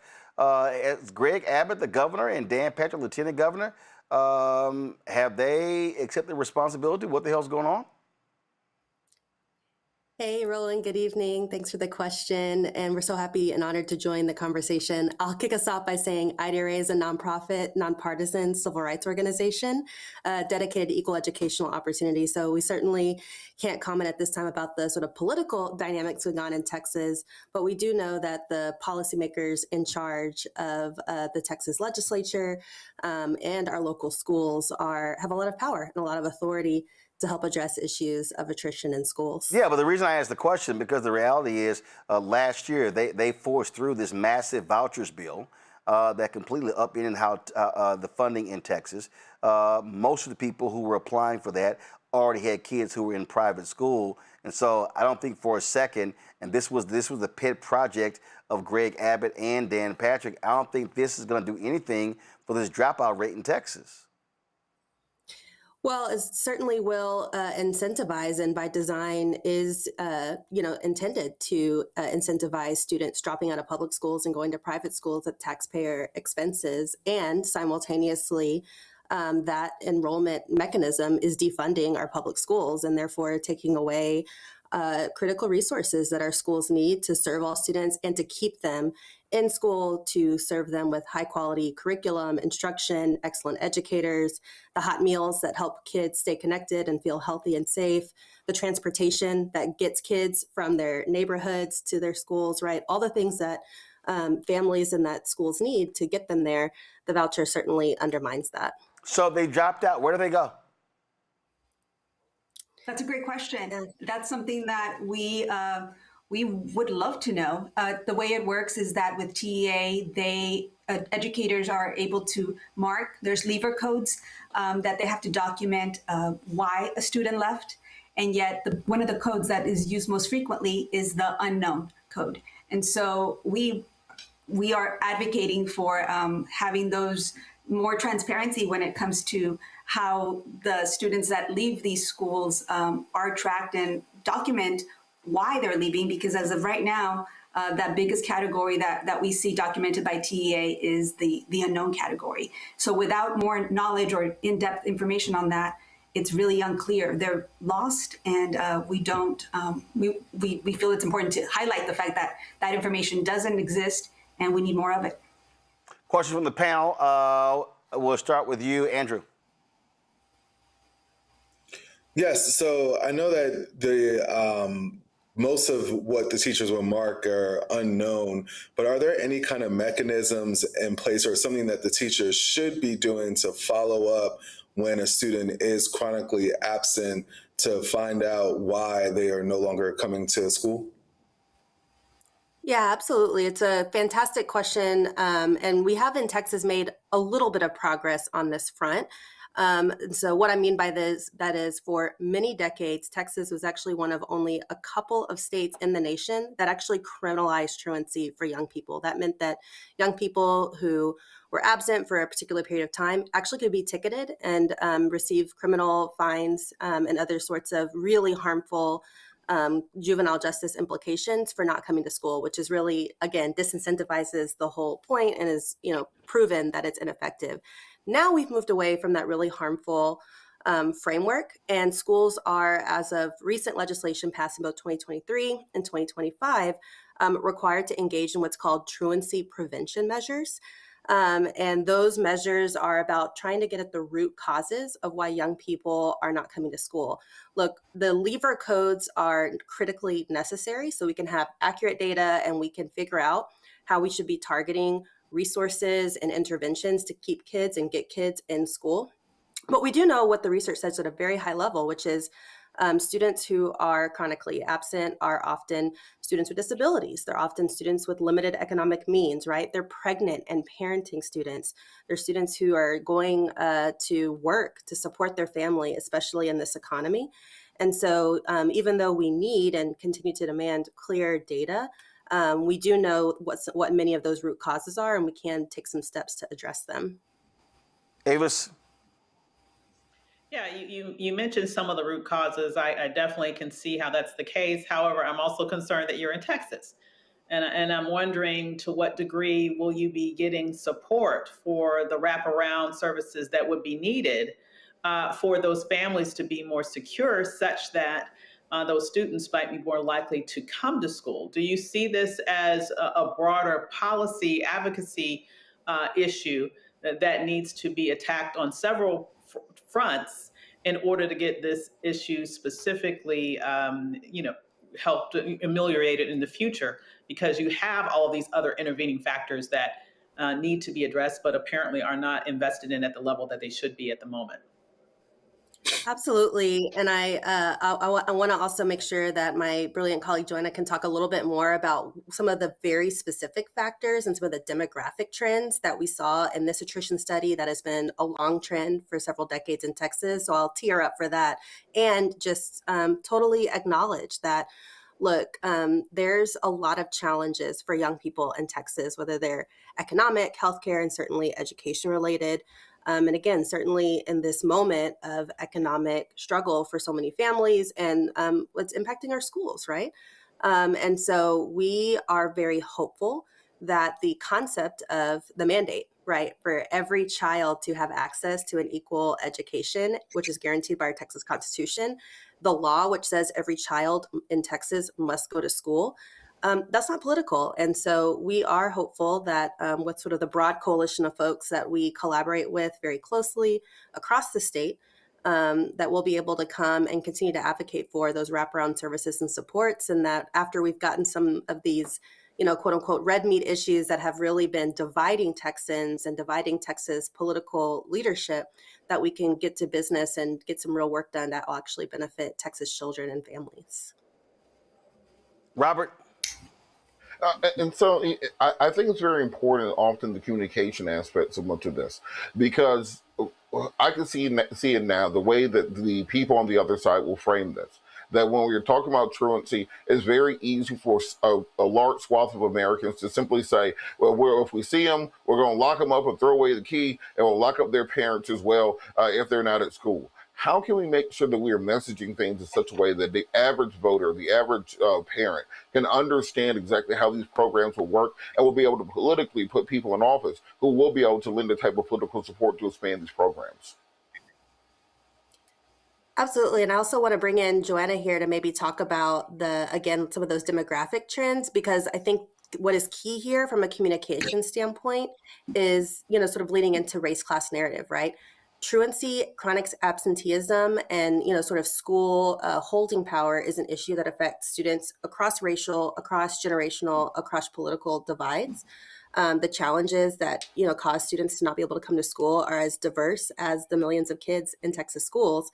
And so understanding who are the students who are not making it and what are the challenges, whether it's, kids in urban communities who are struggling for transportation or housing instability, dealing with, huge, health issues, or it's people out in rural Texas who, again, maybe don't have access to transportation, maybe have to go a long way to get to school and access it. And so want to make sure to flag for Joanna, if you could share maybe a little bit more about how our attrition study has highlighted some of the particular groups that have been impacted by attrition in Texas. Yes, thank you, Paige. So yes, so in our case, as we said, right, the attrition rate in Texas is 21%, but that when we're looking at subgroups like African American or Black students, that rate is 27%, or Latino students, that's 26%. And one of the ways that IDRA has tried to make that data accessible, to shed light on it, our 40 years of data that we have, is to create interactive dashboards that we have online on our website, where stakeholders, whether that be community member, a parent, a district administrator, a policy maker at the state level, can actually go onto that website and zoom in on their neighborhood, their community, their county, to see what the trends have been in their community, to understand that this is an issue that is impacting every single county in Texas, and that we can't just say, oh, it's just students that live in an urban space or in a suburban space or in a rural space. So as researchers, and one of our ways of wanting to have a positive impact is by democratizing this data, making it accessible, and allowing people to be able to see how these trends that are quite damaging, right, of attrition and students not being able to finish high school, how it's impacting them in their backyard. Mm-hmm. Yeah, and Roland, just to build on that theme as well, I think the other really interesting and important point to highlight here is that when schools lose our young people, it's not just that they're missing out on their constitutionally protected right to a high quality education, right? That's bad enough, but it hurts Texans, right? This is our future workforce. These are our future nurses. These are our doctors, our lawyers, our plumbers, electricians. I just had a crazy power storm and had a lovely electrician come to my house who was a young person who talked about the ways that staying in school and getting on this really great career and technical track helped him get to this point now and was really successful. And so just to sort of round out the answer to your question about how do we get people to care about this, it's both, as Joanna was saying, understanding the data and understanding how wide and pervasive this is. 1 in 5 Texas students is a staggering number, and recognizing that the solutions are things that help everybody, that investing in high quality public education helps everybody, and an investment in the tools that schools need to get kids to come to school is an investment in our future, in our workforce, our economy, and all the things that are going to help really address these longer term issues. A question, in terms of locations, parts of the state, where's the highest dropout rates? What we saw in the data that we were looking at for 24-25, a lot of the urban areas, like outside of Dallas and Houston, those areas those metros had the highest. But if you actually dig into the data, it really is quite pervasive across the entire state. Whether it's a small district or a big district, it's having impact. It's something that is impacting communities across the state for sure. Okay. All right. Well, Shirley, appreciate it. Thanks a lot. Thank you. Thank you. Folks, time for Black Star Network headlines with Brittany Noble. The family of a North Carolina woman wants to know why a Georgia state trooper engaged in a high-speed chase that killed the 51-year-old grandmother. Monday's chase began after 26-year-old Freshontai White refused to pull over for a traffic stop on Interstate 20 and tragically ended at a Southeast Atlantic gas station. Shantana Patterson was standing outside a parked vehicle when White lost control of the car and then crashed into Patterson. According to the current Georgia State Patrol policy, troopers must weigh public safety against the need to apprehend a suspect immediately. The policy also indicates that not every violator needs to be pursued if the danger increases. Patterson's family and activists want to know why the trooper continued the chase and are pushing for stricter limits on the pursuits over nonviolent traffic violations. White is charged with first-degree vehicular homicide, serious injury by a vehicle, and speeding, traveling in a 55 zone, going 90 miles per hour. In Arkansas, a whites-only community is being sued by a white woman for discrimination. Michelle Walker, a woman of Jewish descent who is also married to a black man and has biracial children, says return to the land rejected her application to purchase property due to her race and religion. Walker alleges that the community's whites-only policy violates federal civil rights and fair housing laws, which prohibit discrimination based on race and religion. Orwell says he is aware of the lawsuit but has not been served. He also addressed questions about the community's stance on keeping it inclusive for only white people. And according to the group's website, plans are underway now to establish similar communities in Pennsylvania's Appalachian region, prompting questions about inclusivity and social impact. Well, during Memorial Day weekend, folks in Virginia Beach, Virginia, near the Naval Aviation Monument on 38th Street, saw a white nationalist group wearing navy polos, khaki pants, and white masks, carrying Confederate flags as they marched through the area. Virginia Beach police confirmed that the group was associated with the Patriot Front. Police say the march did not violate any laws and did not require a permit because the gathering met legal requirements and posed no public safety threat. Well, Patriot Front formed after the deadly 2017 Unite the Right Valley in Charlottesville, Virginia, and is widely identified by experts as a white nationalist hate group.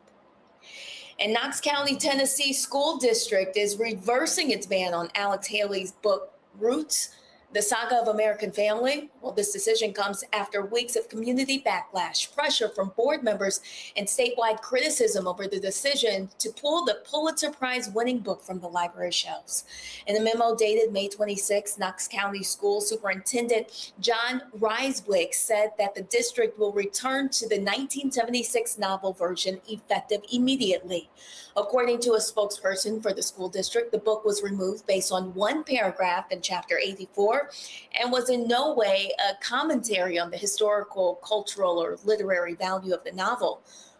Roots tells the story of Haley's ancestors, including the enslaved Kunta Kinte and his descendants after they arrived here in America.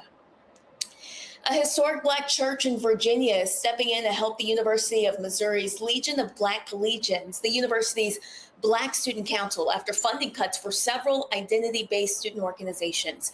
Alfred Street Baptist Church in Alexandria, Virginia, says it will financially support the organization, which was founded back in 1968 during the height of the Black student movement on college campuses across America. During Sunday service, Reverend Howard John Wesley criticized the Trump administration's push against diversity, equity, and inclusion programs. He said that when institutions refuse to support Black students, the community must step up. Mizzou says the decision to cut funding came after reviewing a Department of Justice memo warning schools that funding identity-focused organizations could violate federal guidance on DEI. Well, civil rights attorney Ben Crump and hip-hop legend LL Cool J are teaming up to help Black Americans build wealth with financial technology. The pair is partnering with the DreamFi, that's a platform focused on helping unbanked and underbanked communities access financial tools and achieve long-term economic stability. According to the FDIC, more than 5.5 million Americans do not have a bank account, while nearly 19 million households are considered underbanked. DreamFi says that the problem also starts with education. A recent study found that more than half of Americans rarely or never learn basic financial skills like budgeting in school, and only 28% of parents even feel confident teaching children about money management. Crump says the goal is to close the wealth gap by equipping families with the tools to achieve financial freedom for future generations.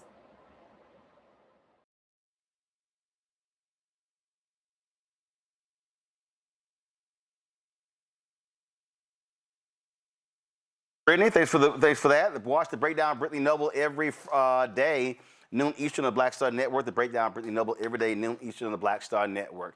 All right, folks, going to break. We come back. Ooh, they keep going after Debbie Wasserman Schultz running in the Black District. Wait till I tell you what the DNC members have to say. But before I do that, let me be real with y'all, folks. If you're on Medicare or about to be, the system is not set up to work for you.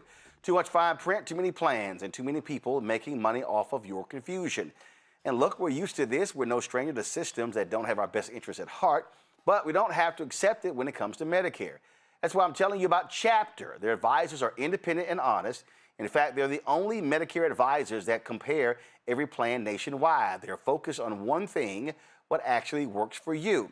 If there's a better plan out there, they'll find it. And if you're already in the right one, well, they'll tell you that too. No games here, folks. Just last year, people who switched with Chapter save an average of $1,100.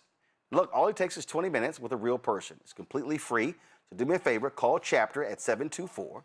The number's right here on the screen, 724-264-8281, 724-264-8281, and chat and connect with someone you can trust. I'll be back in a moment. With medicine and science under attack, I want to keep you and your family informed and healthy. I'm Dr. Ebony Hilton, and I knew at the age of 8 that I wanted to be a doctor. So I studied hard and became the first African-American female anesthesiologist hired at the Medical University of South Carolina since its opening in 1824. And I always say I was made into a doctor, but I was born to be a mom. And as a new mom, wife, sister, daughter, and friend, I understand how frightening a medical crisis can be. I care for individuals on some of the worst days of their lives, and it's my mission to provide you with a safe space to gain clarity on issues affecting your mind, body, and soul. I recognize that there are health disparities, particularly as it pertains to race, and I want to help bridge the gap between you and your healthcare providers. Join me every Thursday for Second Opinion on the Black Star Network, where each week I'll invite experts from various medical fields to share the latest health news.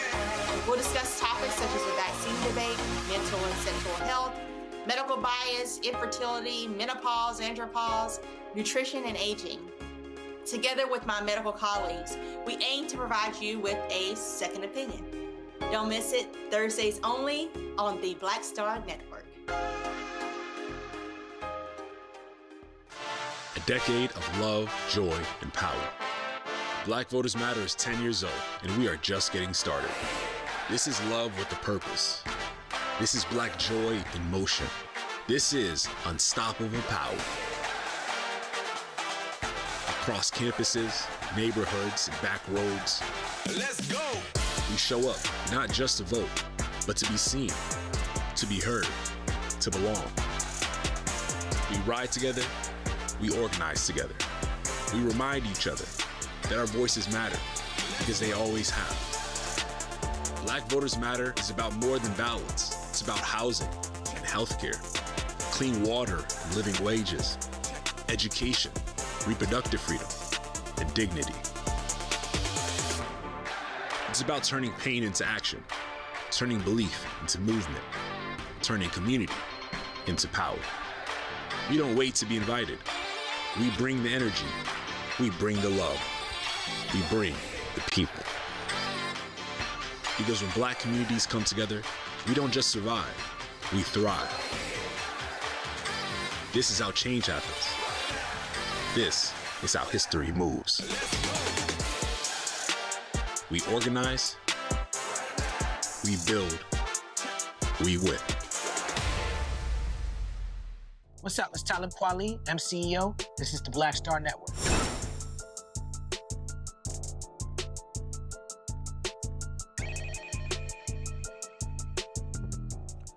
Man, the heat continues on Congresswoman Debbie Wasserman Schultz. She announced that she was running in the 20th district in Florida. Well, that didn't sit well with a lot of folks. The Florida Legislative Black Caucus blasting her. Candidates running in that race blasting her. And now 2/3 of the members of the Florida Democratic National Committee. Yeah, this is a story from Florida politics. Check this out right here. They say 2/3 of Florida's members of the DNC issued a lengthy statement condemning Wasserman Schultz for running in a plurality black district. It was issued by 10 DNC members, including Daniel Henry, vice chair of the Florida Democratic Party. Other members signing into the statement, Alan Clendenin, Juan Cuba, Millie Herrera, Samantha Herring, Lydia Hudson, Allison Minerly, Judy Mount, Sean Shaw, Samuel Vilches Santiago. It says, as Florida DNC members, we condemn Congresswoman Debbie Wasserman Schultz's decision to run in Florida 20, a historically black and majority black congressional district, at a time when the Supreme Court has gutted the Voting Rights Act, when black representation across the South is under coordinated attack, and when Florida Republicans have aggressively dismantled black political power through redistricting. This decision reinforces the same message Republicans have pushed for years, that black representation does not matter. It does matter. Representation matters. Lived experience matters. Man, look at this here. And so so you see what they say here.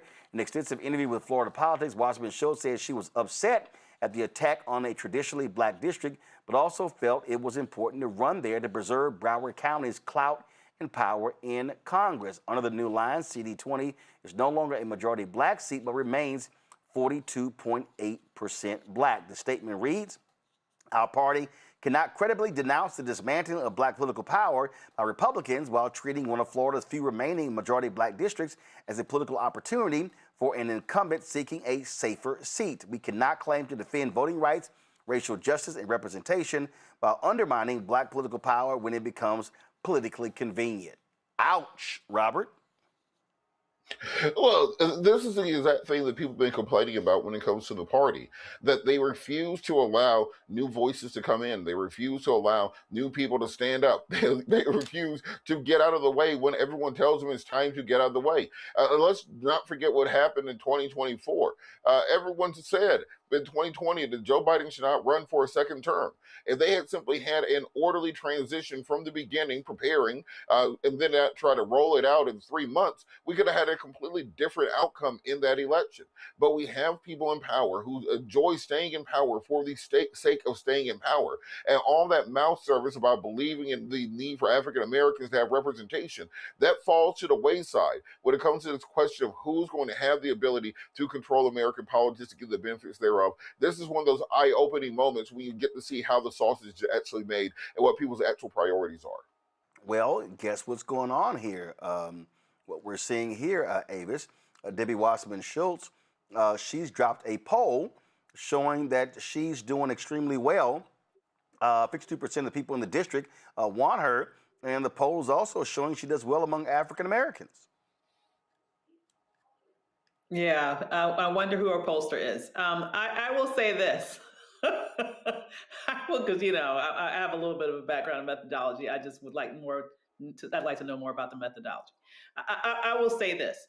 Let's just talk about, like was mentioned, the sausage of politics. And the sausage of politics is this: the institutions of both political parties actually are there to help incumbents keep their seats.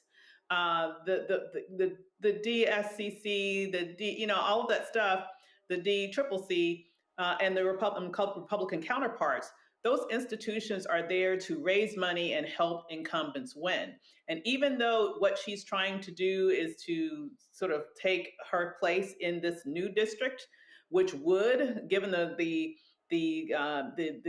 geographic, the demographic representation of that district, one would think that it would be more natural. It would go to Black candidates. The bottom line is she is also someone who comes to this with a huge fundraising background, having been a past chair of the DNC. I mean, she can bring in millions and millions of dollars to the party. And so, the ugly sausage making of this is that I would very much doubt that the party would do anything to try to remove her out of that situation. Now, in order to counter that, Black folk need to come together and make very hard decisions. When I'm saying Black folks, I'm talking about specifically the 10 Black people that are running for office in that specific one district, and figure out, for those of you who have no chance in hell of actually getting a seat, get the hell out. I mean, you have to be able to have these tough inside the ball conversations, okay, with people who just are not there to actually a chance of winning, such that you can actually create a situation that won't result in the Black vote getting split all to pieces and just letting her just walk right in there. We have to figure out amongst ourselves who has the best chance of winning that district. And some folks are just going to have to stand down and support the ones that are most likely to potentially win. That's the only way out of this conundrum.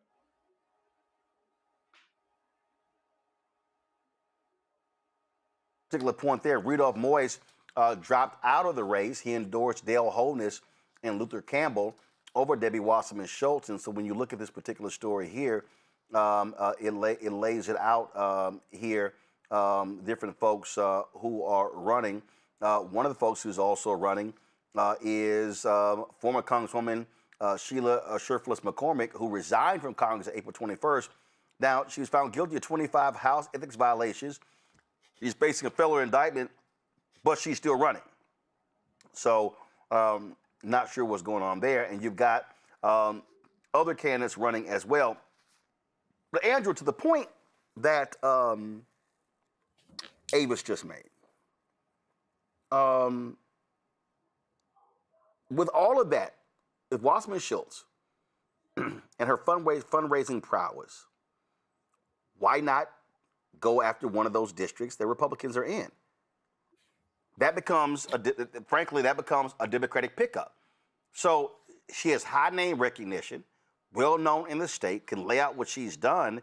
So if an African American runs for that, she can go grab one of the other. I mean, isn't that the whole point of being able to compete? If you look at this story right here, Democrat Representative Jared Moskowitz announced that he's going to be running in the redrawn 25th Congressional District. He represented the 23rd, which now includes Broward and Palm Beach counties. Then you've got Democratic Rep. Lois Franco, a West Palm Beach resident, will run in the 23rd District after serving in the District 22. The new District 22 sprawls roughly 80 miles from inland Palm Beach and Broward communities to rural and Hendry County and to Collier County along the Gulf of Mexico. It says Democratic congressional candidate Pia Dandia will run in the 22nd, which tilts Republican. She had planned to challenge incumbent U.S. Representative Brian Mast, a Stewart Republican, in the 21st District.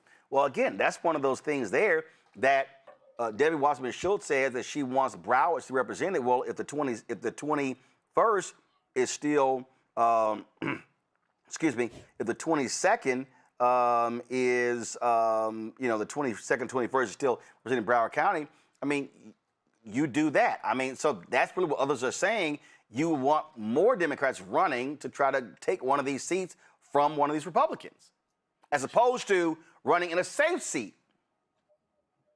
Yeah, I just don't understand that, because Debbie Wasserman Schultz has been an institution in Florida since 2005. She's been on the U.S. House of Representatives. So for her to have, I guess, such a lack of confidence in her ability to win against a GOP candidate and say, okay, well, I'm instead of just challenging another GOP candidate, I'm just going to go over here where it's traditionally Black. There's several people in the race, so they're all going to eat each other up when it comes to the vote, and then I'm going to win easily, just doesn't make any sense. And from a Democratic standpoint, we're seeing this happen even just with the race with Al Green, right? We're seeing this happen throughout the country, where we have these institution-type Democratic figures who are not going and saying, look, I'm going to go and challenge a GOP member in the general election. No, I'm just going to go to a district that's been historically Black, or it was really easy to win for Democrats,